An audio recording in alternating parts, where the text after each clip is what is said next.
തന്നെ ടീമിൽ അദ്ദേഹത്തിന് വിശ്വാസം അർപ്പിക്കാൻ സാധിക്കും. ഇപ്പോൾ വിരാട് കോഹ്ലി, KL രാഹുൽ അങ്ങനെയുള്ള ഒരു ആളുകളുടെ ഗണത്തിലേക്ക് നമുക്ക് ഉൾപ്പെടുത്താൻ പറ്റിയ ഒരു ക്ലാസി ബാറ്റ്സ്മാനാണ് സഞ്ജു സാംസൺ. അതേസമയം ഒരേ സമയം തന്നെ അദ്ദേഹത്തിന് സ്ട്രോക്ക് പ്ലേക്കും കഴിവുണ്ട് എന്നുള്ളതാണ് ഇവരിൽ നിന്നും സഞ്ജു സാംസനെ വേറിട്ട് നിർത്തുന്ന ഘടകം. ഇപ്പോൾ രോഹിത് ശർമ്മ, ഋഷഭ് പന്ത്, സൂര്യകുമാർ യാദവ് ഇവരുടെ ഒരു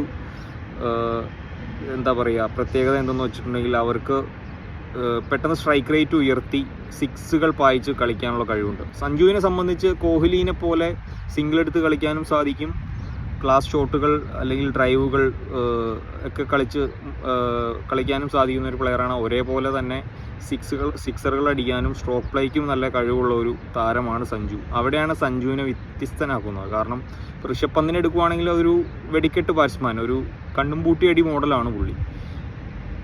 ഋഷഭ് പന്തിൻ്റെ ടെക്നിക്കാലിറ്റിയൊക്കെ നമുക്ക് അറിയാവുന്ന കാര്യമാണ്. അത്ര ടെക്നിക്കൽ